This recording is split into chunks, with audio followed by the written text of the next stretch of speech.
Stock rail wear limits. अब हम आते हैं वियर लिमिट्स पे। ये आपको हमेशा जो है चेक करना पड़ता है इंस्पेक्शन के दौरान। The stock rail in a switch assembly undergoes two types of wear. Lateral जो कि गेज फेस में होगा from the wheel flange contact, and vertical जो कि हेड के ऊपर होगा। The wear limits for stock rail in turnouts are specified in P way manual para this. अभी इस पैरा पे जाएंगे with reference which references the general rail wear limits table with specific provisions for the switch zone. So now we will go to that para 7021B, para 7012B. So ये हमारा wear profile दिख रहा है यहाँ पे 7021B, 7021B wear on rails. Limiting loss of section. The limiting loss in a rail section as a criterion for recommending rail renewal shall be as follows. Loss in section in percentage 6%, 7%, 52 के लिए 6%. ये cross section आपको compare करना है। Rail section की बात कर रहा है, देखिए इसमें ये नहीं लिखा है कि वेब या हेड या फ्लैंज, ऐसा नहीं लिखा है, रेल सेक्शन लिखा है। दैट मीन्स आप पूरे रेल सेक्शन को मेजर करोगे। रेल वियर में be determined by actual weighment, actual weight कर लो आप उसका। Taking rail profiles at ends after unfinishing joints and taking rail profile with special profile measuring gadgets. Profile measuring gadgets भी आते हैं, उससे भी आप कर सकते हो। ये हम जनरली वैसे फील्ड में करते नहीं हैं क्योंकि हमारे पास ये अवेलेबल नहीं होते हैं प्रोफाइल मेजरिंग गैजेट्स। तो आप अगर ये देख रहे हैं तो आपको अपने सीनियर को रिक्वेस्ट करनी चाहिए कि आपको एक प्रोफाइल मेजरिंग गैजेट दे दें, सो दैट आप इस पैरा को भी कंप्लाई कर सको, क्योंकि इसमें पूरे रेल सेक्शन की बात कर रहा है, सिर्फ हेड की बात नहीं कर रहा है। Next, wear due to corrosion. Corrosion beyond 1.5 mm in the web और foot may be taken as criterion for wear due to corrosion. ये आपका नॉर्मल रेल में भी ऐसा ही रहता है, 1.5 उसमें भी माना जाता है। Existence of the localized corrosion such as corrosion pits, मतलब छोटे छोटे गड्ढे बन गए हों, ठीक है ना, छोटे छोटे गड्ढे बन गए हों, specially on the under side of the foot and liner biting etcetera on rail foot. दोनों बता रहा है। अंडर साइड कैसे चेक करोगे आप, you have to see. Underside check करने के लिए आपको थोड़ा सा पॉइंट एंड क्रॉसिंग को ओपन करना पड़ेगा।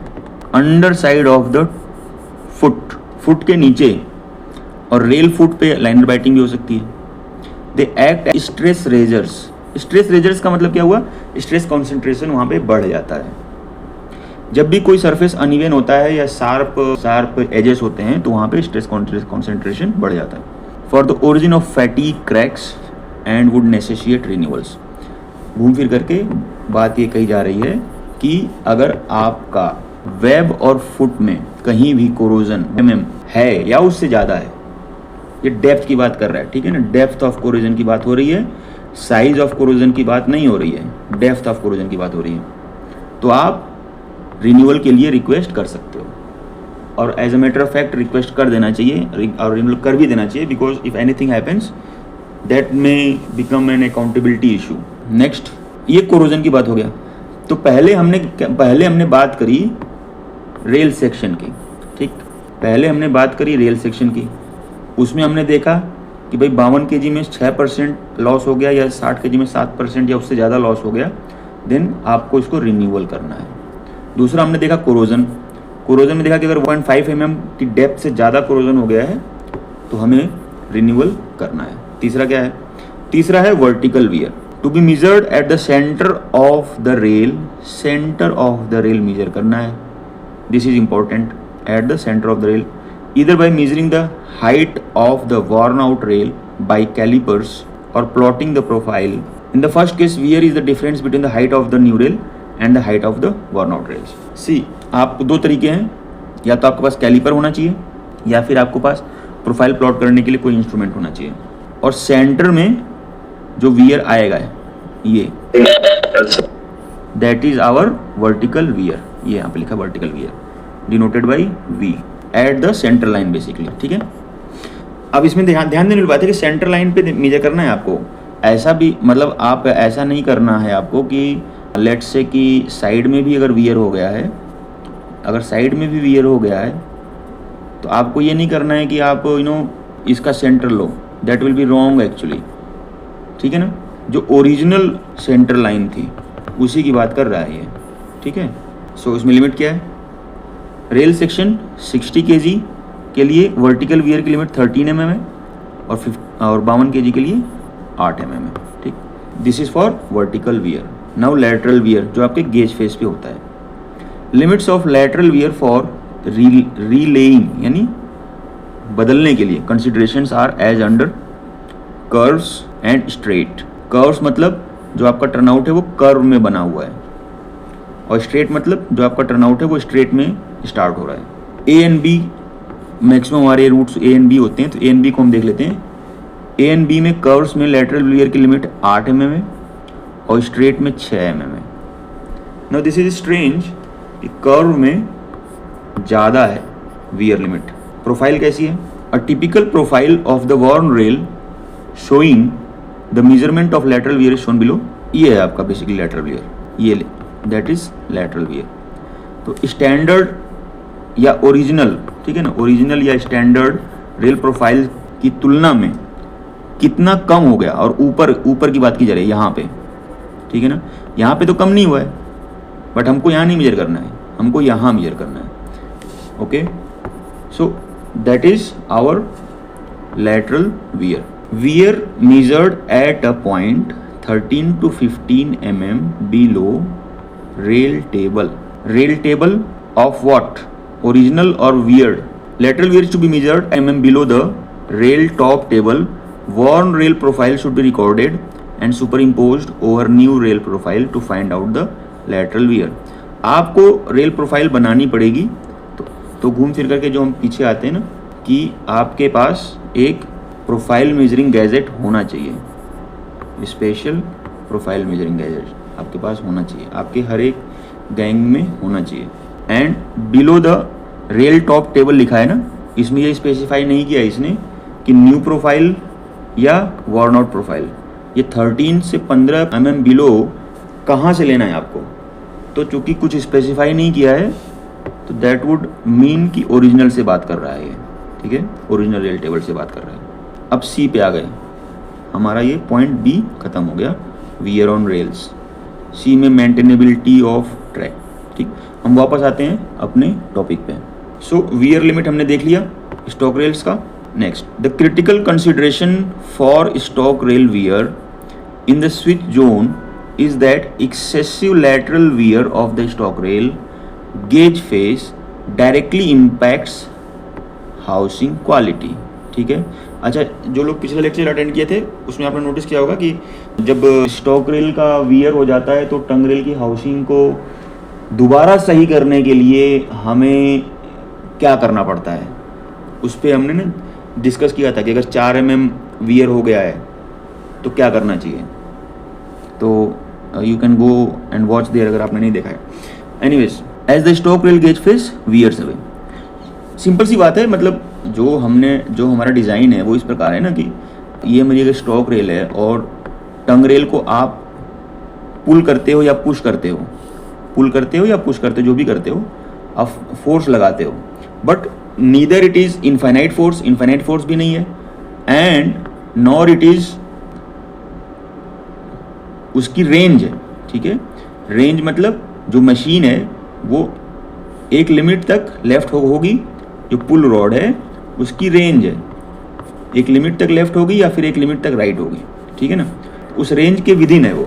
तो जाहिर सी बात है, अगर हमारा लैटरल वियर हो गया स्टॉक रेल पे, अगर यहाँ वियर हो गया है तो हाउसिंग में प्रॉब्लम हो सकती है। और इट इज़ ऑल्सो पॉसिबल कि अनइवन वियर हो, कहीं पे वियर ज़्यादा हो, कहीं पे वियर कम हो। इवन अ परफेक्टली शेप्ड टंग रेल, मतलब टंग रेल आपकी सही है, या मान लीजिएगा आपने टंग रेल बदल दिया, ठीक, बट स्टॉक रेल अगर आपका खराब है तो हाउसिंग खराब होगा, अच्छा नहीं होगा। P way manual para 4 states that the wear on the stock rail shall not exceed the limits laid down in para, अभी जो हमने देखा था, and that proper housing of tongue rail must be ensured even if stock rail wear is within permitted limits. Within permitted limits है, इसका मतलब ये नहीं कि आपकी छुट्टी हो गई, फिर भी आपको इंश्योर करना है कि प्रॉपर हाउसिंग हो रही कि नहीं हो रही है। प्रॉपर हाउसिंग नहीं होगी और आपकी स्टॉक रेल और टंग रेल दोनों नया है, जिम्मेदारी किसकी होगी? जिम्मेदारी आपकी होगी। That means A stock rail may sometimes need to be renewed before it reaches para wear limit. अब देखिए ये आपके लिए प्लस पॉइंट है. मैनुअल ही आपको कह रहा है कि आप अगर रीजन देते हो कि हाउसिंग प्रॉपर नहीं हो रही है because of problem in the stock rail, तो भी आप उसको रिन्यू के लिए रिक्वेस्ट कर सकते हो इवन इफ आपका जो वियर है वो कम है. तो मेन क्राइटेरिया क्या है? मेन हमारे लिए हमेशा housing is more important. Burrings, shape sharp raised ridges. Burr आपको मालूम है बर क्या होता है? Sharp edges. ये भी स्टॉक रेल में डेवलप हो सकता है गेज फेस पे due to repeated wheel flange impact load. एक बार फिगर में देख लेते हैं. 429 एंड 7 इसमें हुआ. हाँ, सो अगर इम्पैक्ट लोड लगेगा आपका, और इम्पैक्ट लोड कहाँ से आ रहा है? फिर वो पीछे से आ रहा है. इसका मतलब कि पीछे जो आपका ट्रैक है वो अनइवन है. अगर इम्पैक्ट लोड लगेगा ऑल ऑफ अ सडन, तो जाहिर सी बात है कि मेटल का फ्लो होगा. Metal will flow. क्यों फ्लो करेगा? डिफॉर्म हो जाएगा बेसिकली थोड़ा सा वो, ठीक. और फ्लो हो करके वो अंदर की तरफ आ सकता है, और अंदर ही आएगा, बाहर नहीं जाएगा, क्योंकि आपका जो व्हील है उसका फ्लैंज अंदर की तरफ ही रहता है. तो मेन जो लोडिंग है आपकी, अच्छा व्हील प्रोफाइल पे भी डिपेंड करता है. व्हील के प्रोफाइल में क्या वियर है, दोनों ही बातें हैं. एनीवेज, बर आपको विजुअली दिख जाता है and it's not very difficult. आपको बेसिकली क्या करना है कि उसको बर को रिमूव कर देना है. Must be removed by grinding. ये हम पहले भी देख चुके हैं. That is also a part of your responsibility. Wear limits हमने देख लिया. Next is interlock points, joint responsibility of S&T and T-वे. जहाँ भी इंटरलॉकिंग है वहाँ रिस्पॉन्सिबिलिटी ज्वाइंट है, पता ही आपको. An interlock point is one that is connected to the signalling interlocking system. Position of the switch that is open और closed is electrically detected. Electrically detected कैसे था? डिटेक्टर रॉड, ठीक है. डिटेक्टर रॉड होती है, उसमें क्या होता है? उसमें सेंसर लगा होता है, और वो क्या करता है? उसमें डिटेक्टर मैकेनिज्म लगा होता है बेसिकली, और वो जनरली फोर्स को डिटेक्ट करता है. और फोर्स ज़्यादा है या कम है उसके बेसिस पे डिसाइड करता है कि इंटरलॉकिंग हुई है कि नहीं, स्विच ओपन है या क्लोज है. Before any signal can be cleared for the route through that switch. ये पहले हमने देख लिया है, और इसी को हम बोलते हैं interlocking system. Interconnected system, interlocking system, similar बात है. The interlocking provides 2 layers of safety. First, it ensures the switch is in correct position before clearing the signal.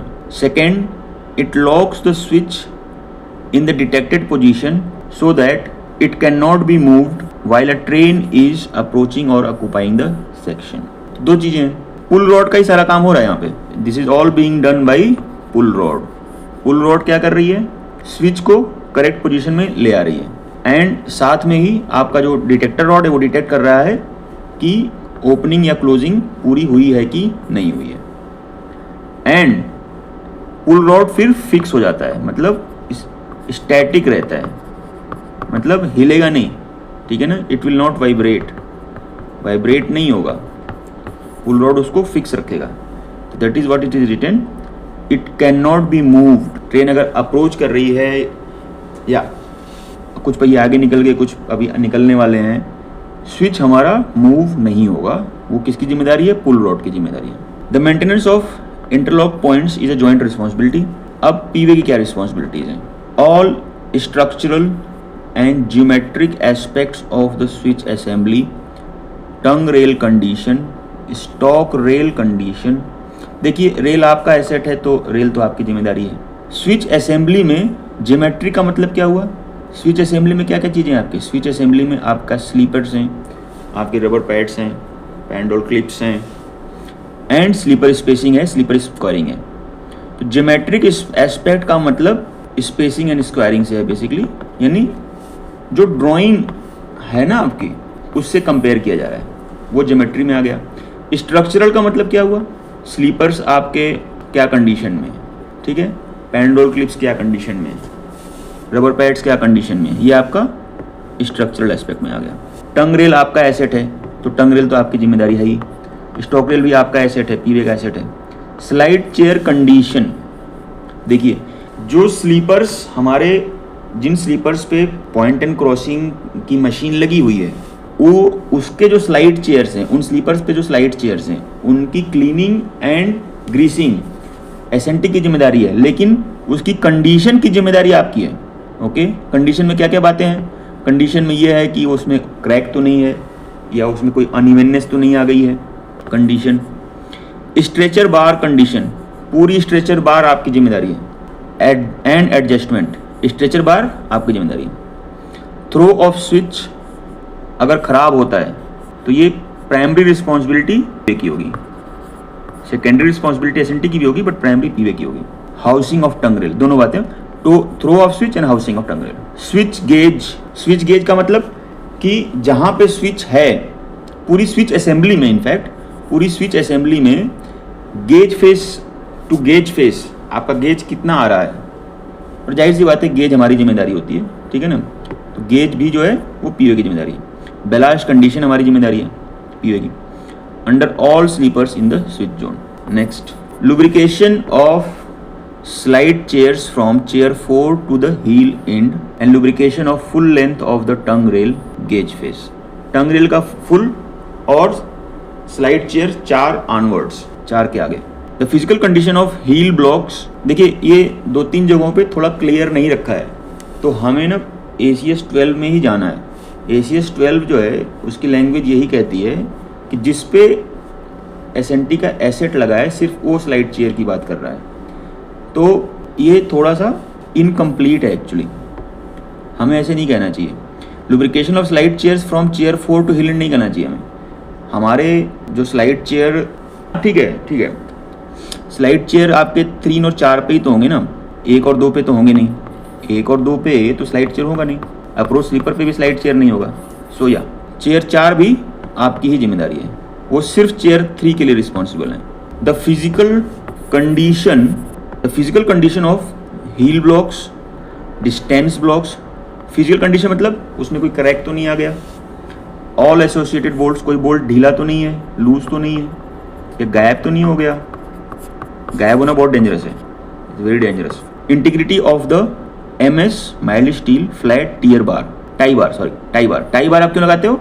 Spacing को बराबर रखने के लिए, बराबर नहीं रेदर करेक्ट रखने के लिए। स्पेसिंग जो है ऊपर नीचे होती है अलग अलग स्लीपर्स में एट द स्विच असेंबली, उसको करेक्ट रखने के लिए फॉर TWS इंस्टॉलेशंस। वैसे अगर आपके यहाँ TWS इंस्टॉल नहीं भी हुआ है तो भी आपको कोशिश करनी चाहिए कि आप फ्लैट टाई बार ये ड्राइंग का आप लगा लीजिए। Now SNT's responsibilities at interlock points include all electrical and mechanical aspects of the detection and operating mechanism. जाहिर सी बात है डिटेक्शन उनकी जिम्मेदारी है, क्योंकि डिटेक्टर रॉड और डिटेक्टर मैकेनिज्म जो है SNT के पास है। जो भी इलेक्ट्रिकल के एस्पेक्ट्स हैं, मैकेनिकल मतलब जो मूवमेंट हो रहा है left right, point machine condition, detector rod adjustment.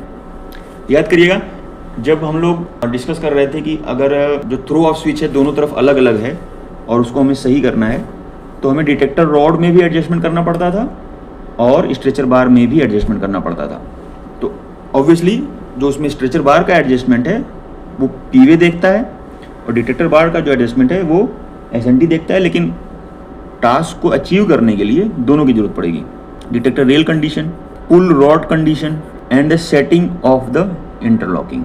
Lubrication of slide chairs 1, 2, 3 from the toe से स्लाइड चेयर 1, 2, 3 की स्नेहन 1, 2, 3 लिखा है इसमें। Track circuit bond wires, track circuit के जितने भी वायरिंग कनेक्शन है, बैटरीज हैं, सब उनकी जिम्मेदारी है। At the switch assembly joint responsibility क्या बनती है?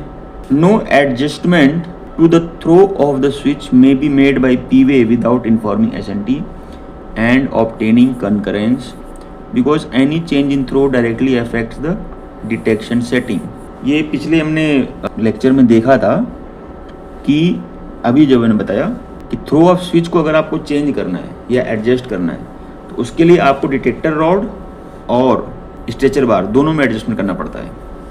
तो जाहिर सी बात है अगर आप कोई भी एडजस्टमेंट कर रहे हैं थ्रो ऑफ स्विच में तो SNT के साथ ही करिए आप उसको। Actually it may so happen कि आपने थ्रो ऑफ स्विच को सही कर दिया इट में सो हैपन कि आपने थ्रो ऑफ स्विच को सही कर दिया, लेकिन डिटेक्टर मैकेनिज्म उनका ख़राब हो जाए। यानी हो सकता है पॉइंट सेट हो चुका हो, लेकिन डिटेक्टर मैकेनिज्म बताएगा कि सेट नहीं हुआ है, ठीक है ना। और ऐसा इसलिए क्योंकि चेंजेस हो जाते हैं फिर।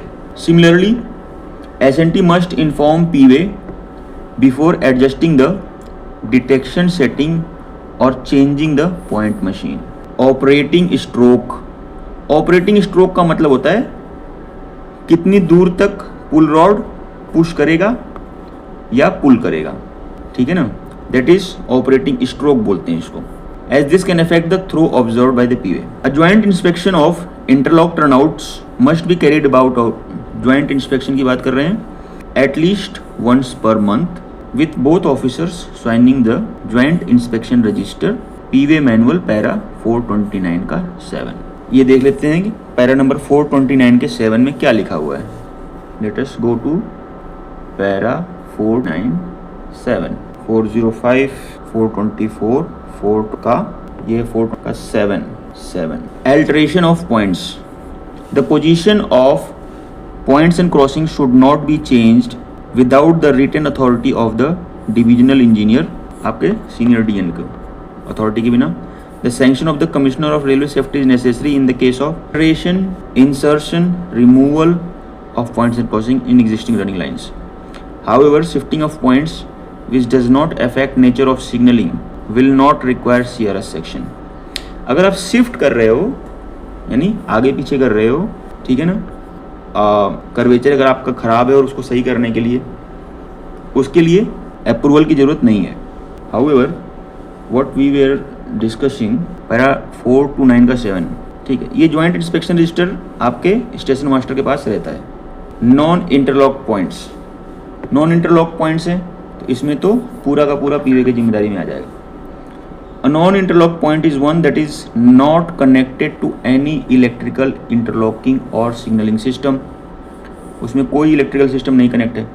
Non interlock points are typically found on yard lines, siding, good shed where the speeds are low, frequency of train operation is limited. Good shed का मतलब कि CNW का भी शेड हो सकता है, वहाँ पे भी जो ट्रैक बिछे होते हैं, तो ट्रैक तो पीवे की ही जिम्मेदारी में आता है, तो किसी न किसी PWI को ही उसकी जिम्मेदारी दे दी जाती है। The complete maintenance responsibility for non interlock points rest entirely with the P way. This includes not only the structural and geometric maintenance but also the operation and securing of the switch cell. देखिए दो बातें हैं। Operation का मतलब आपने point को set किया, securing का मतलब क्या हुआ? सिक्योरिंग का मतलब कि वो सेट होने के बाद फिक्स है, स्थिर है, ठीक है ना, फिक्स है, स्थिर है, वो वाइब्रेट नहीं हो रहा है, वो आगे पीछे नहीं हो रहा है, इसका मतलब है securing. Non interlock points must be operated manually and must be secured, clipped and padlocked. Clipping और पैडलॉकिंग यूज करके आप उसको सिक्योर करते हो। सिक्योर मतलब फिक्स कर देते हो उसको आप in the correct position after each use. The PVSSC is responsible for ensuring that the switch, padlock, clip and safety chain where provided are serviceable and used correctly by all authorized operating staff. जो भी asset है सबकी condition आपकी जिम्मेदारी। Geometric यानी सबसे पहले आप सोचो स्लीपर स्पेसिंग, वियर क्राइटेरिया जिसमें टंग रेल और स्टॉक रेल का wear, throw of switch, housing, stretcher bar gap, lubrication, ये आगे के सेक्शन में, पीछे के सेक्शन में डिस्क्राइब किया हुआ है। Equally to non interlock points. Non interlock point में भी आपको लुब्रिकेशन करना है, स्ट्रेचर बार गैप को मेंटेन करना है, हाउसिंग को मेंटेन करना है, थ्रो ऑफ स्विच को भी मेंटेन करना है। The common error of treating non interlock points as less important than interlock points is both incorrect and dangerous. A derailment at a non-interlock point is just as severe as the interlock point. Well, depend करता है, but हाँ derailment is a derailment, उसको non seriously नहीं लेना है कि ये non interlocked है। टैंपिंग के दौरान क्या होता है? आप रॉड्स और स्ट्रेचर बार्स को रिमूव करते हो। लेट अस सी कि इसमें क्या लिखा है। Tamping of the switch zone is one of the most delicate and highest risk maintenance operations in the switch assembly. In fact, कई बार आपने नोटिस किया होगा कुछ इस तरह की न्यूज़ आती हैं कि कोई एक्सीडेंट हुआ है किसी पॉइंट पे और 1 या 2 दिन या 3 दिन पहले ही वहाँ पे टैंपिंग हुई थी उस स्विच रीजन में, बिकॉज टैंपिंग के दौरान आपने जो है छेड़छाड़ किया है, तो दैट में नॉट, आपने अगर सही से नहीं उसको किया, वापस से लगाया, that become a problem. The switch zone contains numerous components below the sleeper level and at the sleeper level. Sleeper level में आपके स्ट्रेचर बार हैं, पुल रॉड्स हैं, डिटेक्शन रॉड्स हैं, लीड केबल्स। कौन सी लीड केबल्स? जो आपकी PNC machine में जा रही हैं वो केबल्स, जो आपके ट्रैक सर्किट में लगी हुई हैं वो भी हैं, उसकी भी केबल्स रहती हैं। ये क्या है? ये अंडरग्राउंड जाती हैं। जो लीड केबल्स होती हैं they are below the sleeper level. फिर आपका फ्लैट टाइप बार भी है। All of which can be damaged by tamping tools if they are not handled correctly. Before tamping begins, the mandatory procedure is: Step 1.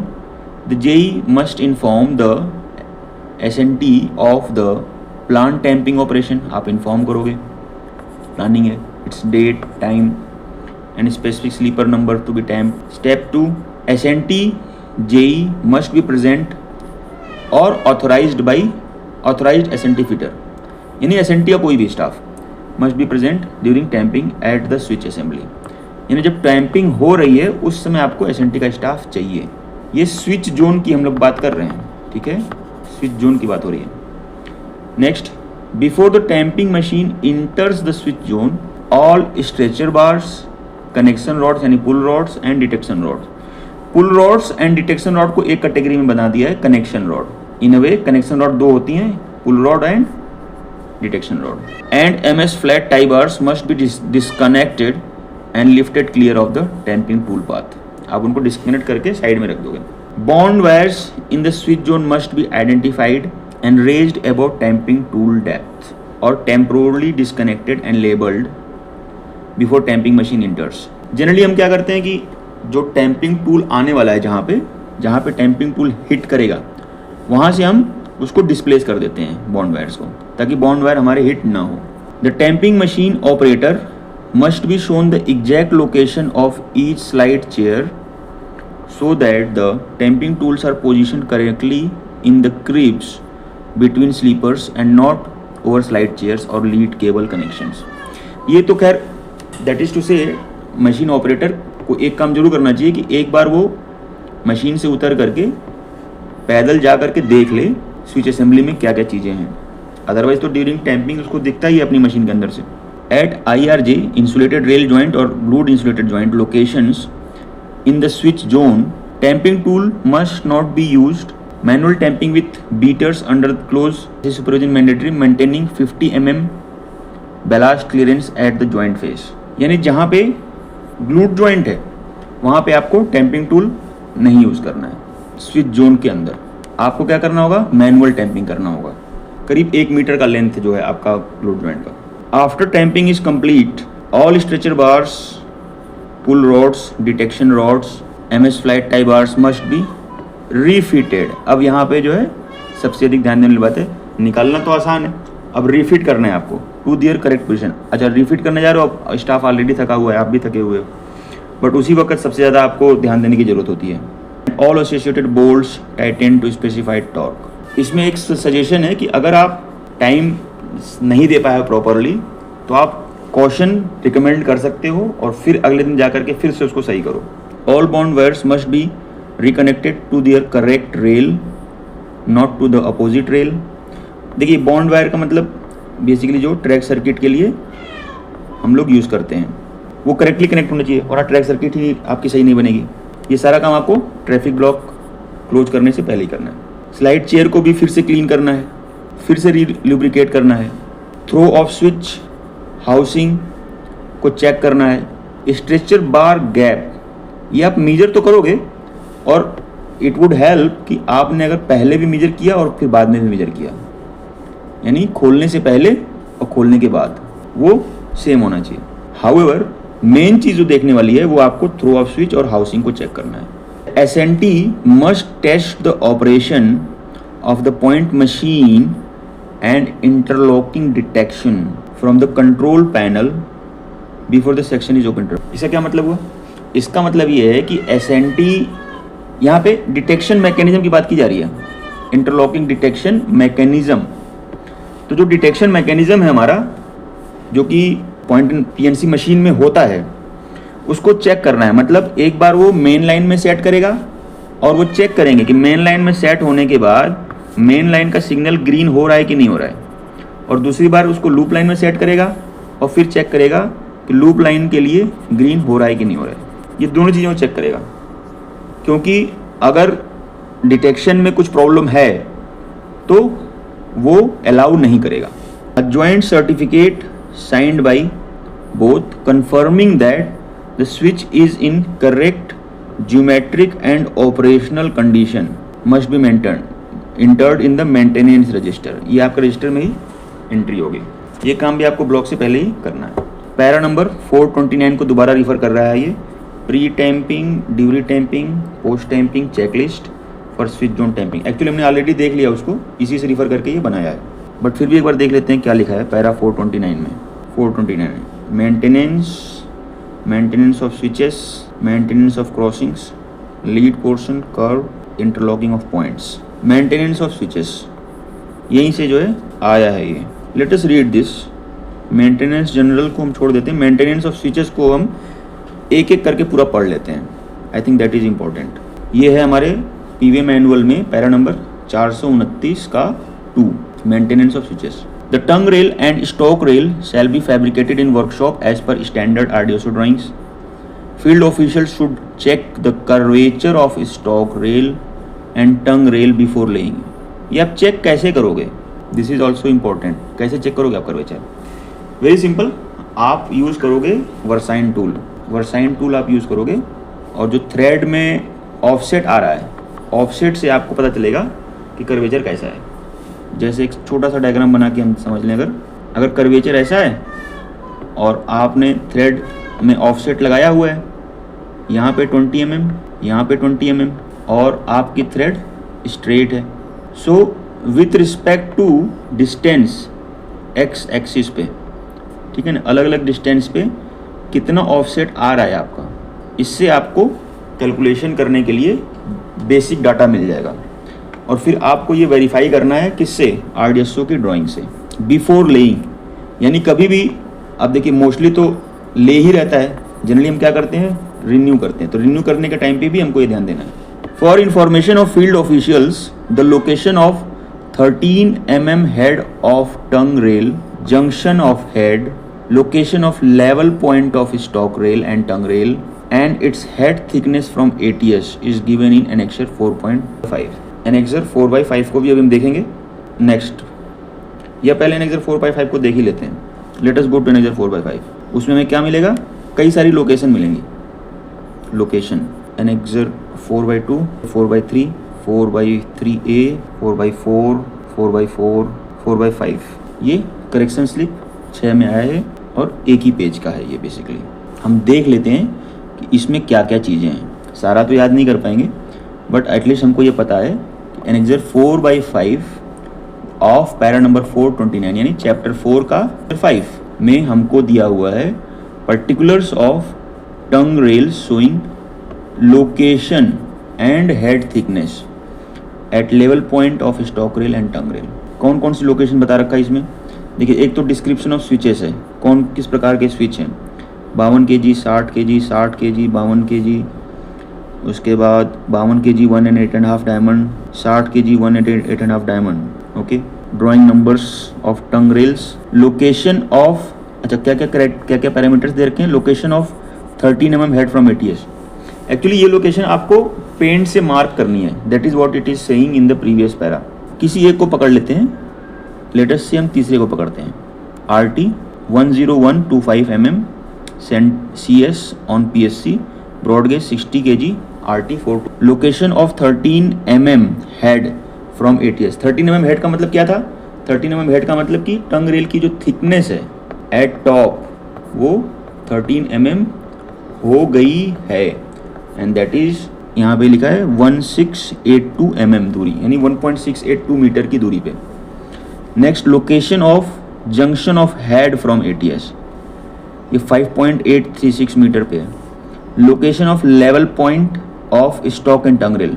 Level point का मतलब जहाँ पे दोनों का लेवल बराबर हो गया हो, यानी कि क्योंकि पहले जो है ATS पे क्या था, लेवल नीचे था, ये 4.244 मीटर पे है। इसका मतलब कि इस पर्टिकुलर टर्नआउट में ATS से ले करके 4.244 मीटर तक टंग रेल पे थ्योरेटिकली स्पीकिंग जो वर्टिकल लोड है वो जीरो है, थ्योरेटिकली स्पीकिंग, क्योंकि वो स्टॉक रेल के नीचे है। और इसके आगे जब जाएंगे तो टंग रेल पे भी लोड आने लगेगा। And last is head thickness of tongue rail at level point. Head thickness 43.4, so that is head thickness. तो ये चीज़ें आपको 3 लोकेशन है और ये जो वर्ड लिखा हुआ है ये आपको मार्क करके रखना है। एक बार फिर से पढ़ लेते हैं उसको, 429 का पैरा मेंटेनेंस ऑफ स्विच वाला। For information of field official, मतलब कोई इंस्पेक्शन करने के लिए अगर आ रहा है ना आपके सेक्शन में, तब की बात कर रहा है। आपको तो पता ही होगा, बट एनीवेज आपकी अपनी हेल्प के लिए भी। Location of 13 mm head of tongue rail, junction of head, location of level point and its head thickness from ATS at level point. ठीक है, at level point head thickness क्या है, should be marked. ये miss out कर दिया है, ये should be marked कहना चाह रहा है बेसिकली।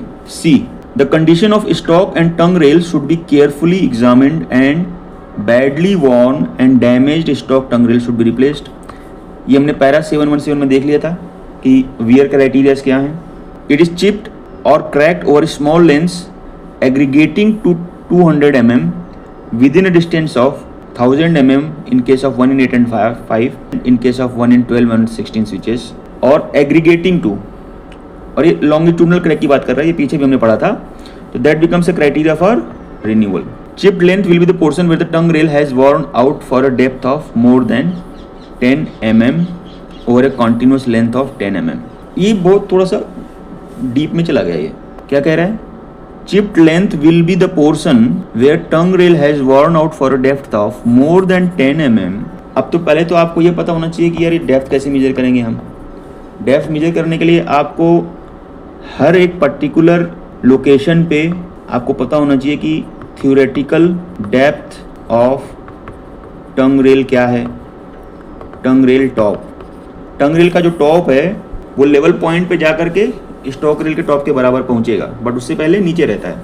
और उससे पहले नीचे रहता है तो थियोरेटिकली कितना होना चाहिए और एक्चुअली कितना नीचे है, उससे आपको पता चलेगा कि वर्टिकल वियर कितना हुआ है, वर्टिकल कट कितना लगा है, उसमें कितना पोर्शन टूटा है over a continuous length of 10 mm। यानी अगर 10 mm से कॉन्टिन्यूस लेंथ का मतलब लॉन्गिट्यूडनल, लॉन्गिट्यूडनली अगर 10 mm से ज़्यादा है और जो वॉर्न आउट है उसकी डेप्थ 10 से ज़्यादा है, तब उसको हम काउंट करेंगे। और ऐसे जितने भी कट्स लगे होंगे, क्रैक्स बने होंगे, क्रैक नहीं, चिप्ड, हिंदी में तो टूटा हुआ बोल सकते हो आप, इंग्लिश में चिप्ड, और उनको टोटल लेंथ करने पे अगर 200 mm आ रहा है और मान लीजिए आपका 1 in 8 and half का टर्न आउट है, तो उसमें आप 1000 mm तक जाओगे फ्रॉम ATS चेक करते हुए। Then it becomes a criteria for replacement. So I would say ये बहुत इंपॉर्टेंट है, ये आपको याद होना चाहिए as a matter of fact. इसको हम पूरा मिटा दें, अगर दिस का 2 का C का 1, ये आपको अच्छे से याद होना चाहिए और ये आपके AC 60 में आया है। मतलब ये काफ़ी रिसेंटली जो है करेक्शन स्लिप में ये चीज़ आई हुई है। क्लैरिटी आपको दे दिया है कि depth of more than 10 mm over a continuous length of 10 mm, तभी आप काउंट करोगे। अगर छोटी छोटी लेंथ के और छोटी छोटी डेप्थ के कट्स हैं तो उसको आप नहीं काउंट करोगे। ट्विस्ट है या बेंट है पहले डिस्कस कर चुके हैं, हाउस प्रॉपरली नहीं हो रहा है, ठीक है। गैप ऑफ 5 mm और more at the to, 5 mm तो बहुत डेंजरस है, बट हमने 5 mm की लिमिट ले रखी है, ठीक है ना। आप 5 mm तक प्रैक्टिकली कभी मत जाना, सॉरी, ओके। बट हाँ, थियोरेटिकली स्पीकिंग अगर 5 mm का भी गैप है, लेट्स से 4 mm का गैप है, तो यू कैन क्लेम कि सब ठीक है, but why take that risk. Point number 3, wear on stock rail shall not exceed limit. ये लिमिट हमने देख ली थी। However proper housing of tongue rail to be ensured. Wear हो चाहे ना हो, हाउसिंग तो आपको देखना ही है। बर्ड है तो आपको उसको जो है या तो आप उसको ग्राइंड कर दीजिए या रिप्लेस करिए इफ़ नेसेसरी। हम बेसिकली मेंटेनेंस ऑफ फीचर्स वाला पॉइंट पढ़ रहे हैं अपने पीओ मैनुअल का, ठीक है। तो इसमें जितने पॉइंट्स हम सारे पढ़ लेते हैं यहाँ तक, मेंटेनेंस ऑफ क्रॉसिंग से पहले तक। रेल गेज टाइज, वो टाई बार की बात कर रहा है, rodding etcetera, hinder proper packing and hands at the time of packing, signal staff should take out the rods and stretcher bar etcetera to facilitate proper timing. मतलब यहाँ पे signal staff को भी परमिट कर रहा है कि वो हमारी टाई बार को निकाल सकते हैं अगर उनको कोई काम करना है तो।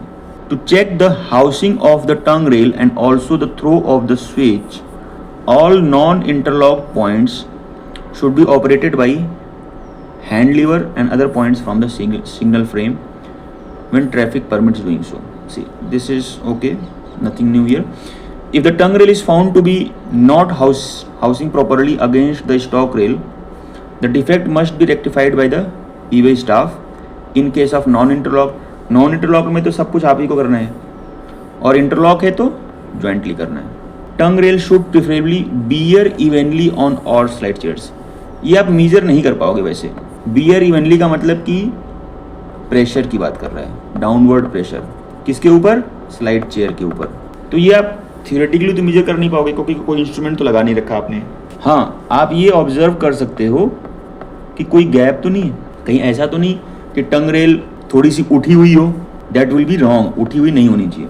Next, when the tongue rail is in closed position it must bear evenly against slide blocks. Again same बात कह रहे हैं, ओपन कंडीशन में भी और क्लोज कंडीशन में भी स्लाइड चेयर से परफेक्ट कांटेक्ट में होना चाहिए सारी जगहों पे। Slight wide gauge at the toe of switch over and above the required widening to house the tip of the tongue rail may be adjusted by providing suitable steel packing between the web of the stock rail and the lug of the slide chair wherever feasible. ये बहुत लंबा sentence है, इसका क्या मतलब निकलता है। सी, to of switch पे आपका क्या है, स्लाइट वाइड गेज है अगर, और आपने ऐसा क्यों किया, house the tip of the tongue rail की टिप को हाउसिंग करने के लिए। May be adjusted by suitable steel packing between the web of the stock rail and lug side of the slide chair where feasible. आप steel packing use करके gauge को adjust करोगे। इसको सिंपल लैंग्वेज में बोला जाए तो टो ऑफ स्विच पे जो गेज है वो रिक्वायर्ड पैरामीटर्स के ही अंदर होना चाहिए और आप उसके लिए स्टील पैकिंग को यूज कर सकते हो between the web of the stock rail and lug of the slide chair where feasible. Slide chair और स्टॉक रेल के बीच में। Next point, the stretcher bar connected to the pull rod shall be maintained jointly by the PV and signal staff. Gap between the top of the leading stretcher bar and bottom, ये हमने पहले पढ़ लिया था, 1.5 mm के बीच में होना चाहिए। All other stretcher bars shall be maintained by PV. तो लीडिंग स्ट्रेचर बार ज्वाइंट रिस्पॉन्सिबिलिटी में आता है। Stretcher bars insulated for track circuit purposes shall not be interfere with unless signal staff are present. तो बात घूम फिर करके वही आ गई, क्योंकि आपके जितने भी लीडिंग स्ट्रेचर बार तो जॉइंट रिस्पॉन्सिबिलिटी में, बाकी जो स्ट्रेचर बार्स हैं वो पीवे की जिम्मेदारी में हैं, बट जनरली जो बाकी स्ट्रेचर बार्स होते हैं उनके बीच में भी इंसुलेशन रहता ही है। तो उसको भी अगर आप छेड़ रहे हो तो इट इज़ वाइज कि आप SNT को बुला लो। Wear on switches can be reduced by lubrication, ये हमने पढ़ लिया। तो ये टॉपिक हमने, ये पैरा हमने पढ़ लिया मेंटेनेंस ऑफ स्विचेस वाला। हम वापस जाते हैं अपनी बुक में। अब ये हो गया रिव्यू क्वेश्चंस, इसका आंसर हमारे पास नहीं है और ये जब बुक बनेगी तब। एंड देन MCQs कितने हैं, लेट अस सी, 30 MCQs है, आंसर भी वहीं पे है। MCQs हम पढ़ते हैं।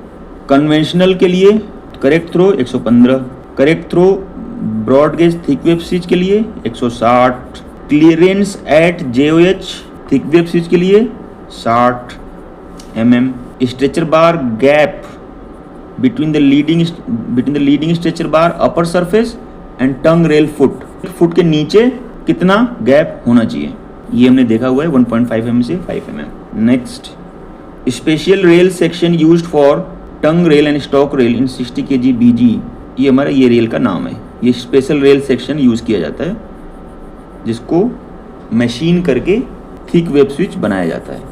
Question number 6, special rail section for 52 kg के लिए, तो इसका स्पेशल रेल सेक्शन का नाम है JU2। अबे ड्राइंग के बारे में पूछ रहा है, RDSO ड्राइंग नंबर RT 6279 में क्या है?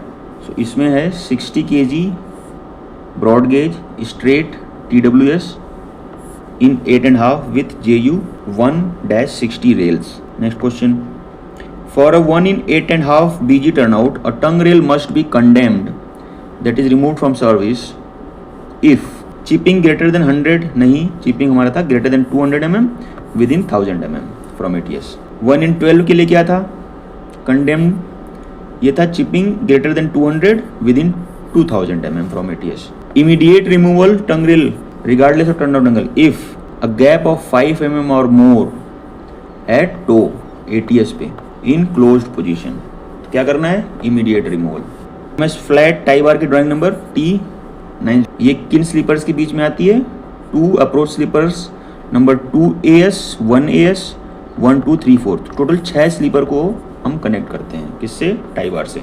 The primary purpose of MS flat tie bar in TWS installation is to correct squareness. हमको स्क्वायरनेस बना के रखना है और स्पेसिंग भी बना के रखना. ERC Mark 5 is preferred in TWS installation क्योंकि टो लोड ज़्यादा है, higher clamping force and more resistance to loosening under traffic vibration, यानी वो वाइब्रेट होकर के बाहर नहीं निकलेगा. Cast steel slide chairs for TWS are manufactured to RDSO drawing number. Drawing number पूछ रहा है, ड्राइंग नंबर इसकी है RDSO T9 as per para 6 of advance correction 612. अभी मैंने पढ़ा था इसको. The lubrication of first 3 slide chairs from the toe of an interlock switch is responsibility of S&T staff. ये क्वेश्चन थोड़ा सा गलत है. वो स्लाइड चेयर कहाँ पे लगी हुई है उससे मतलब है, जहाँ पे मशीन है बेसिकली उनकी. The gauge face lubrication of tongue rail should be carried out at least once a week. Tongue rail का लुब्रिकेशन हर हफ्ते एक बार होना चाहिए, ये आपको इंश्योर करना है. Key reason graphite based grease is not permitted. क्यों हटा दिया हमने? क्योंकि कंडक्टिव नेचर का होता है. ग्रेफाइट जो होता है वो कंडक्टिव नेचर का होता है, तो वो ट्रैक सर्किट को डिस्टर्ब कर सकता है. बात डिस्टर्ब की क्या है? क्योंकि टंग रेल और स्टॉक रेल जो है ना, इन दोनों में अलग चार्जेस हो सकते हैं अलग अलग जगहों पे, अलग अलग लोकेशंस पे. That is why it has cause track circuit failures by creating conductive path between tongue rail and stock rail. Next question. Junction of head on a 60 kg, इसका लोकेशन क्या है? हमने वो जो टेबल देखी थी NXR 45 में, वो है 43.4 mm. ये हमारी हेड विड्थ है कहाँ पे? जंक्शन ऑफ हेड पे for 60 kg. The slide chair lubrication must be redone immediately after tamping because contaminates the grease. जाहिर सी बात है, ग्रीस हमारा डिस्टर्ब हो गया, कॉन्टेमिनेट हो गया, उसमें धूल मिट्टी चला जाता है. Before a tamping machine enters the switch zone, before which of the following must be done. आपको सब कुछ डिस्कनेक्ट करना है. Disconnect and lift all stretcher bars, pull rods, detection rods, flat tie bars and inform S&T. A joint inspection of interlocked turnout by S&T must be carried out at least once per month. यानी joint inspection आपको हर महीने में एक बार करना है और टंग रेल के गेज फेस का जो लुब्रिकेशन है वो हर हफ्ते में एक बार करना है. लेवल पॉइंट का क्या मतलब है? जिसमें top of tongue rail is exactly at the same level at the top of the stock rail. Level का मतलब यही होता है कि दोनों लेवल में है, सेम लेवल में. Next question. For TWS tongue rail and stock rail pre curvature the current applicable correction slip is ACS 21 dated this. This is not very important question, इसको हम हटा देंगे. Next. Which of the following best describes the consequence of a tongue rail that is twisted or bent? A gap of 5 gap exists at the toe in closed position. Consequence तो accident ही होगा. Switch, पहले का option है the switch will not detect correctly. Right side failure is. Tongue rail will wear faster. Wear की बात नहीं है actually. और जो सही ऑप्शन है वो है a wheel flange can enter the gap. Main चीज इसमें ये है, enter the gap and divert the train to the wrong route. Simple सी बात है. तो हमारे को 5 mm गैप नहीं चाहिए. The stock rail wear limits for turnouts are specified in आपके पैरा नंबर 702(1)(b. अभी हमने देखा थोड़ी देर पहले. Reconditioning of tongue rail tip by welding must be carried out outside the track after removal of the tongue rail from the switch assembly, आपको बाहर निकालना है और फिर करना है। Complete maintenance responsibility for non interlocked किसके पास है? पीवे के पास है। After any tamping of the switch zone before the section can be open to traffic, which of the following is not a mandatory check. Mandatory check कौन सा है? मतलब बाकी सारे मैंडेटरी होंगे आफ्टर द टैंपिंग, और अभी आपने ट्रैफिक को ओपन करना है थोड़ी देर बाद। मैंडेटरी चेक कौन सा नहीं है? थ्रो ऑफ स्विच आप मैंडेटरी है, इसको चेक करोगे। Housing of tongue rail against stock rail, housing कैसा हो रहा है इसको आप चेक करोगे। स्ट्रेचर बार गैप, इसको आप चेक करोगे। ये कौन से गैप की बात कर रहा है? ये जो हमने ये देखा ना 1.5 से 5 mm वाला, वो गैप की बात कर रहा है। अभी आया था ना, इस क्वेश्चन में भी आया था। स्ट्रेचर बार और फुट ऑफ टंग रेल के बीच में जो गैप है उसकी बात कर रहा है ये, वो भी आपको चेक करना है। Stretcher bar gap. Rail hardness test at the tongue rail tip, भाई ये तो करोगे नहीं वैसे आप, तो उसको नहीं करना है। In a conventional overriding switch the tongue rail obstruction problem refers to, इसका आंसर देखते हैं। The head of the open tongue rail protruding above the stock rail top near JOH, causing wheel flanges to strike it. JOH जो है आपका वो level point से पहले आता है, ठीक है। आप एनेक्सर 4/5 देखेंगे, जंक्शन ऑफ हेड पहले आता है, लेवल पॉइंट आगे जाके आता है। तो जाहिर सी बात है JOH पे जो है हमारी टंग रेल स्टॉक रेल के नीचे होनी चाहिए, but due to some reason protruding above, यानी हमारी टंग रेल जो है ऊपर उठ जाती है नियर JOH, तो वो ठीक नहीं है, और इसी को हम बोलते हैं टंग रेल ऑब्स्ट्रक्शन। JU 160 ये थिक वेब स्विच को बनाने के लिए यूज किया जाता है, ठीक है ना। क्यों यूज किया जाता है? Greater torsion twisting to the tongue rail under train load, reducing gauge face twist. Basically आपने चूंकि थिकनेस को बढ़ा दिया तो टॉर्शनल रिजिडिटी बढ़ गई। क्या वर्ड है? Torsional rigidity. इसकी डिफिनीशन आप देखिएगा तो वो डिपेंड करता है क्रॉस सेक्शनल एरिया पे, क्रॉस सेक्शनल एरिया पे डिपेंड करता है। क्रॉस सेक्शनल एरिया बढ़ाते जाओगे तो टॉर्शनल रिजिडिटी बढ़ती जाती है। ओके, अब हम चैप्टर नंबर 13 पे आ गए, that is lead assembly and turn in curve. ये हम चैप्टर नंबर 13 में देखेंगे। Learning objectives. After studying this chapter the reader should be able to define the lead assembly and state its role within a complete turnout. Lead assembly है क्या, उसका role क्या है। Describe the lead radius and lead length geometry for each standard BG turnout and explain how the lead radius is calculated. मतलब lead radius के बारे में आपको बहुत कुछ पता करना है। लीड रेडियस ये बार बार आएगा, क्या क्या पता करना है, ये है क्या, ये आपको पता होना चाहिए। इसकी लेंथ कितनी होगी अलग अलग टर्नआउट्स के लिए, इसका रेडियस कितना होगा अलग अलग टर्नआउट्स के लिए।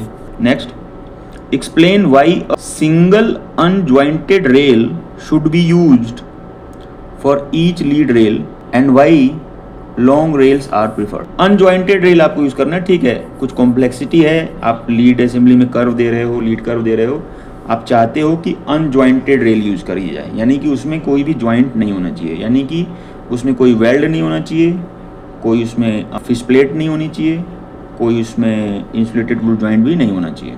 बट वाई, क्यों ऐसा, क्यों ऐसा, क्यों वैसे हम आगे पढ़ेंगे, बट मैं अभी बता दे रहा हूँ। एक्चुअली जाहिर सी बात है, जहाँ जब भी कोई आप जॉइंट बनाते हो तो एडिशनल प्लेट्स जो आप लगा देते हो उससे क्या होता है कि कर्वेचर जो है ना वहाँ पे सही नहीं बनेगा। और लीड कर्व में आप क्या कर रहे हो, कर्वेचर दे रहे हो। यहाँ पे क्या हो गया, यहाँ पे कर्वेचर देने में आपको दिक्कत होगी, बेंडिंग रेजिस्टेंस क्रिएट हो जाएगा, यहाँ पे रेजिस्टेंस टू बेंडिंग क्रिएट हो जाएगा। सो आपका लीड रेडियस जो है गड़बड़ा जाएगा। Define the turn in curve क्या होता है, explain its measurement system. 3 metre के स्टेशन आप यूज करते हो ऑन अ 6 मीटर कॉर्ड, और उसको यूज करके आप टर्न इन कर्व समझने का प्रयास करोगे। And apply the versine tolerance criterion, इसमें भी वर्साइन के टॉलरेंस क्राइटेरिया होते हैं, ये बड़ा जो है स्ट्रिक्ट हो जाता है। फिर state the additional ballast shoulder requirement on the outside of the turn in curve. Outside of the turn in curve additional ballast क्यों चाहिए? क्योंकि during movement of the train जो आपका सेंट्रीपिटल फोर्स लगेगा, centrifugal force, in fact centrifugal force जो लगेगा वो बाहर की तरफ लगेगा, उसको रेजिस्ट करने के लिए आपको एडिशनल बैलास्ट चाहिए।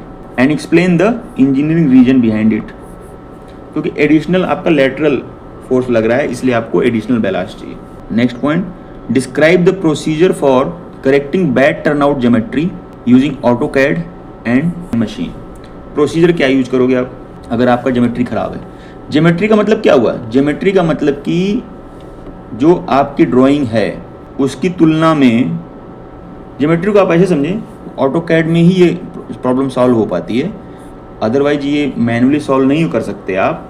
ऑटोकैड में आप क्या करते हैं कि जो स्टैंडर्ड आपकी टर्नआउट ज्योमेट्री है, स्टैंडर्ड टर्नआउट ज्योमेट्री, यूं गया फिर यूं गया, और ये बहुत ही, मैं 100 मीटर को एक छोटा सा बना दिया मैंने, और एक्चुअली जो है वो कैसे गया है, तो हो सकता है कि उसमें कुछ गलती हो, ठीक है ना। Now this is the error, ये जो है ये एरर है। और ऑटोकैड में जब हम XY प्लेन में देखते हैं तो हमको ये एरर दिख जाता है। All that you need is to lift the points. कौन सा point? Gauge face point. Gauge face वाला पॉइंट आप उठाओगे कहाँ पे? टॉप ऑफ रेल हेड पे। टॉप ऑफ रेल हेड पे गेज फेस को आप पकड़ोगे, वहाँ पे अपना प्रिज्म लगाओगे, प्रिज्म का स्टाफ, और टोटल स्टेशन से उसका डाटा उठाओगे, फिर उसको XY प्लेन में प्लॉट करोगे एंड उसको कंपेयर करोगे स्टैंडर्ड या थ्योरेटिकली करेक्ट जो टर्नआउट है उससे। दैट विल गिव यू, उससे मिलेगा क्या आपको?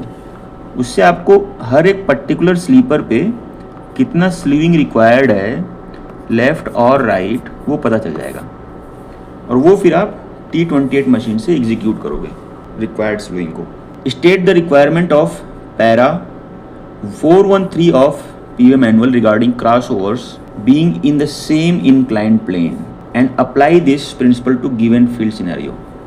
यानी जो भी आपका क्रॉसओवर है वो सेम इंक्लाइंड प्लेन में होना चाहिए। सेम प्लेन नहीं लिखा है, सेम इंक्लाइंड प्लेन लिखा है, यानी वो प्लेन जो है कोई ज़रूरी नहीं है कि हॉरिजॉन्टल होगा, इट इज़ नॉट नेसेसरी कि वो हॉरिजॉन्टल होगा, वो इंक्लाइंड भी हो सकता है, बट उसका जो इंक्लिनेशन है वो बदलना नहीं चाहिए, ठीक है ना, स्लोप जो है उसका बदलना नहीं चाहिए। And last, explain the process of recording turnout geometry inspections in the track maintenance system. TMS की बात कर रहे हैं फिर ये, ठीक है। अब आगे बढ़ते हैं, टॉपिक हमारा यहाँ शुरू हो रहा है। Definition and role of lead assembly. Lead assembly की परिभाषा और भूमिका। कंप्लीट टर्नआउट कंसिस्ट ऑफ 3 सब असेंबलीज, जैसे हमने पहले देखा था। स्विच असेंबली हमने चैप्टर नंबर 12 में पढ़ा है, लीड असेंबली हम चैप्टर नंबर 13 में पढ़ेंगे, एंड द क्रॉसिंग असेंबली जिसमें आपका क्रॉसिंग बना होता है, क्रॉसिंग लगा होता है, वो अगले चैप्टर में पढ़ेंगे। Indian railway PV manual para 4 to 6 का 1, 4 to 6 का 1 हमने 4 to 6 हमने देख लिया पहले भी। And next, lead assembly is the intermediate portion of the turnout that connects to the heel of the switch assembly to the toe the crossing assembly। यानी ये आपकी स्विच असेंबली है और उसका यहाँ पे हील है, और दूसरी तरफ ये आपकी क्रॉसिंग असेंबली है, उसका यहाँ पे टो है। इसके बीच में क्या है? इसके बीच में आपका है लीड असेंबली। ये है हील ऑफ स्विच और ये है toe of crossing, not toe of crossing, toe of crossing assembly, ठीक है। अच्छा, हील और टो की डिफिनीशन कैसे समझोगे आप? किस चीज़ को हील कहा जा रहा है, किस चीज़ को टो कहा जा रहा है? तो इसको ऐसे आप माइंड में मतलब याद कर सकते हो, कई तरीके तक को बहुत सारे, but the simple way that I can say is कि मिटाना नहीं इसको, दैट इफ अगर एक ट्रैक है और उस पर ट्रेन आ रही है ऐसे, ठीक है, एंड आप ट्रेन के आगे खड़े हो, यहाँ पे आप खड़े हो और आप ट्रेन की तरफ देख रहे हो, तो आपके पैर कैसे होंगे? आपका पैर होगा आगे, आपके पैर की 5 उंगलियां होंगी, यानी आगे आपका टो होगा, फिर फीट का पार्ट होगा और सबसे आखिरी में आपका हील होगा। हील जो है बाद में आएगा, टो जो है पहले आएगा। आप ऐसे याद कर सकते हो कि टो और हील कैसे डिफाइन किया है। Okay, next point, in the Indian railway standard layout which is the standard method for all turnouts on Indian Railways, the lead curve begins at the heel of the switch and ends at the first distance block of the crossing, that is the actual nose of the crossing. ये दो बातें इसमें कही हुई हैं, एक IRS standard की बात कर रहा है और उसके पीछे जो है simple without any standard. Standard से ध्यान आया, लेट अस सी इसमें क्या लिखा है यहाँ पे, IRS point machine, IRS clamp type point machine, जो कि थिक वेव स्विच के लिए। तो आई थिंक जो पहला वाला है वो थिक वेव स्विच के लिए बता रहा है और जो दूसरा वाला है वो कन्वेंशनल के लिए बता रहा है। The lead assembly consists of 2 lead rails, one on the main line side and one on the turn out side. Lead rail मतलब जो आपकी स्टॉक रेल थी ना, उसी की बात कर रहा है ये। Together with all their associated sleepers, fastening, bearing plates, lead assembly serves 3 critical engineering functions in the turnout geometry. Geometric transition, lead assembly provides a smooth curved transition, इसमें curve बना होता है for the wheel set as it moves from straight main line track at the heel of the switch to the diverging angle required at the crossing node. Without the lead assembly, the wheel set would be required to change direction abruptly at the crossing notch. Crossing नोच पहुंचने से पहले ही आप उसकी direction को change कर रहे हो by using lead assembly. Next, gauge maintenance, lead assembly maintains the correct gauge that is 1676 mm for BG throughout the curved zone, ensuring that the wheel flanges can navigate the curve safely. Switch assembly region में यही चीज भी था और lead assembly में यही चीज 1676 हो गया। The lead sleepers are specially designed with non uniform spacing to accommodate the curved geometry of the lead rail and the sleeper lengths vary. देखिए स्लीपर लेंथ वेरी होगी, जैसे जैसे टर्नआउट में आप आगे बढ़ोगे स्लीपर लेंथ बढ़ती जाएगी। और स्पेसिंग ये नॉन यूनिफॉर्म लिखा हुआ है क्योंकि आपकी ज्योमेट्री कर्व्ड है। यहाँ पे स्पेसिंग से आप स्लीपर टू स्लीपर स्पेसिंग पे मत जाइए, स्लीपर टू स्लीपर स्पेसिंग पे मत जाइए। ये स्पेसिंग की जो बात कर रहा है ये बेसिकली जो आपके पैंडोल क्लिप्स हैं और जो आपके इंसर्ट हैं उनकी लोकेशन की बात कर रहा है, वो नॉन यूनिफॉर्म है। Function 3, load distribution, lead sleepers by their progressive length and correctly uniform spacing distribute the wheel loads from the passing trains safely into the ballast bed and formation. ठीक है, this is nothing new.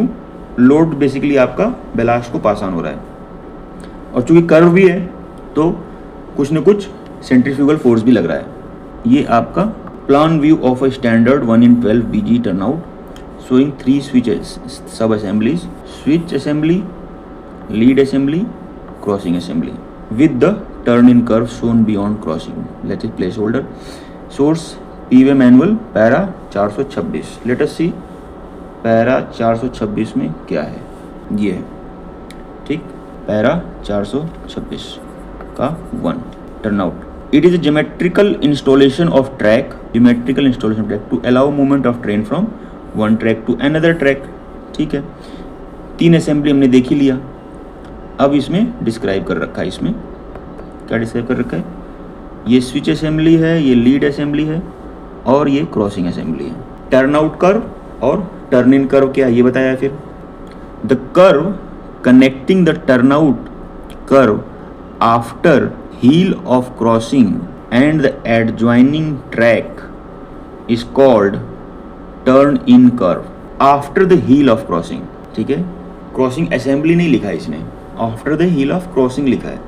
तो जो आपकी crossing है उसका जो पिछला हिस्सा है, ठीक है ना। अब याद करिए टो और हील का मतलब क्या बताया था। टो और हील का मतलब था कि अगर ट्रेन इधर से आ रही है तो पहले टो आएगा फिर हील आएगा। तो क्रॉसिंग असेंबली का हील कहाँ पे होगा, जो ऊपर डायग्राम बना है वो समवेयर यहाँ पे होगा। ठीक है, तो यहाँ के आगे जो पोर्शन है उसको टर्न इन कर्व बोलते हैं। डिफिनीशंस है दैट वी शुड नो कि पहले टर्न आउट कर्व बनता है फिर टर्न इन कर्व बनता है। टर्नआउट कर्व में दोनों आ गए आपके, स्विच असेंबली भी आ गया, लीड असेंबली भी आ गया, क्रॉसिंग असेंबली भी आ गया, ये तीनों हैं टर्नआउट कर्व के part. Okay, it's not that कि सिर्फ लीड असेंबली उसका पार्ट है, switch assembly, lead assembly and crossing assembly all three make the turnout curve. और डिटेल में फिर अगर आपको देखना है तो आपको ड्राइंग्स खोलनी पड़ेंगी। हम वापस अपने टॉपिक पे आते हैं।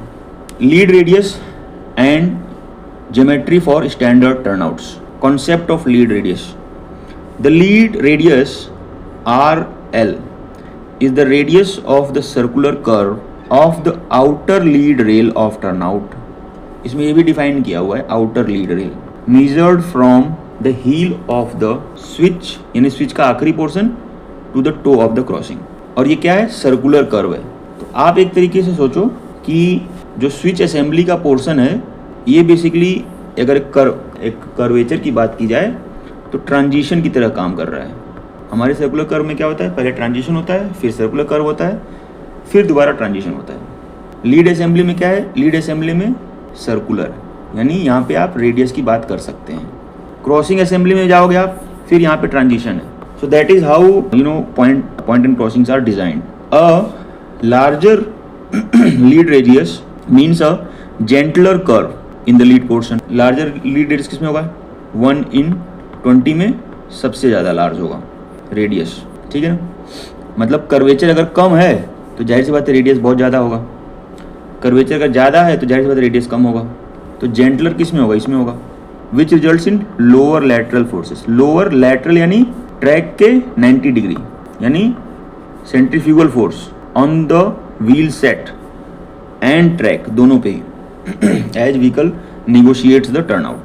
For a given gauge G and crossing angle alpha where cot F0 alpha equal to n, the crossing number, the lead radius using the simplified Coles method is given by।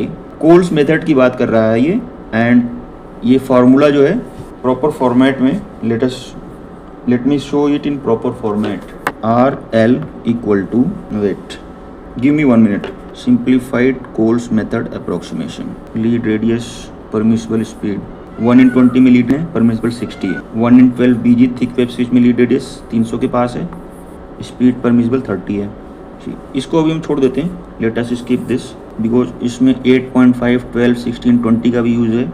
Actually ये आया कहाँ से, यहीं से आया है, 1/8.5, 1/3 इसी फार्मूले से आया है। एक्चुअली हमें लीड रेडियस पता है, अगर गेज पता है, curve lead approximately 2GN for Coles method, तब हम n पता लगा सकते हैं। और कर्व लीड क्या है, so this is actually incomplete. ये इसको मैं कल बताता हूँ आपको, let me get back to it tomorrow. हम आगे बढ़ते हैं।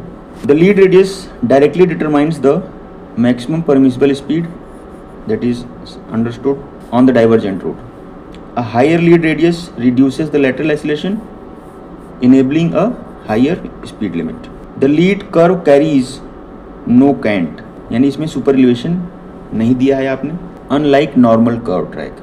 तो ये हमें याद भी होना चाहिए, ये हमें पता भी होना चाहिए, हमें ध्यान भी देना है कि जो लीड कर्व पोर्शन है उसमें सुपर एलिवेशन आपको नहीं देना है। This is because the turnout must function in both directions of train movement, facing and trailing, and providing cant in one direction would worsen the riding quality in the other direction।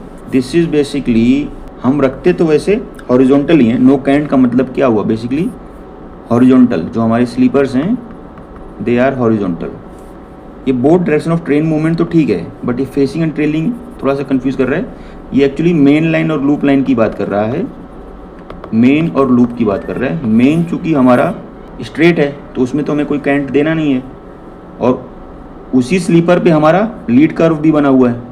और sleeper हम ऐसा तो नहीं design करते कि flat, एक तरफ flat हो फिर उसके बाद टिल्टेड हो, वो फ्लैट ही रहेगा बेसिकली, तो घूम फिर करके no cant. Actual reason is कि मेन लाइन में कोई सुपर एलिवेशन नहीं है, तो लीड कर्व में भी कोई सुपर एलिवेशन हम दे नहीं सकते। Absence of cant in the lead curve means that the full centrifugal force due to curve is compensated at any speed, which is the fundamental reason why turnout speeds are always much lower than speed permitted on normal curve track। Normal curve track में चूंकि आप super elevation दे सकते हो, तो अ part of the required centrifugal force वो आपको super elevation से मिल जाता है, और बचा हुआ जो पार्ट है वो आउटर रेल के गेज फेस से मिल जाता है, हॉरिजॉन्टल फोर्स। ये दोनों मिला करके सेंट्रीफ्यूगल फोर्स मिल जाता है। बट लीड कर्व में क्या हो रहा है, लीड कर्व में आपका सुपर एलिवेशन नहीं है। जो कुछ भी सेंट्रीफ्यूगल फोर्स आएगा वो आउटर रेल के गेज फेस साइड के हॉरिजॉन्टल रिएक्शन से आएगा, इसलिए हमारी स्पीड की लिमिट रहती है। Concept of lead curve, curve lead and total length, total lead length, curve lead और total lead length. The curve lead is the distance from the theoretical tangent point. The curve lead is the distance from the theoretical tangent point of the lead curve to the theoretical nose point, nose of crossing, to the theoretical nose of crossing, TNC, measured along the main line. Along the main line आपको measure करना है, along the loop नहीं measure करना है। बहुत simple सी बात है, जैसा हम लोग कर्वेचर सर्कुलर कर्व्स में करते हैं वैसे ही। कैसे? लीड कर्व को आपने बनाया टेंजेंट पॉइंट उसका, and to the theoretical nose of the crossing, फिर दिस स्विच लीड की बात कर रहा है, फिर लीड ऑफ क्रॉसिंग की बात कर रहा है। आई थिंक ये पूरा चैप्टर मैं कल ही पढ़ाऊंगा फिर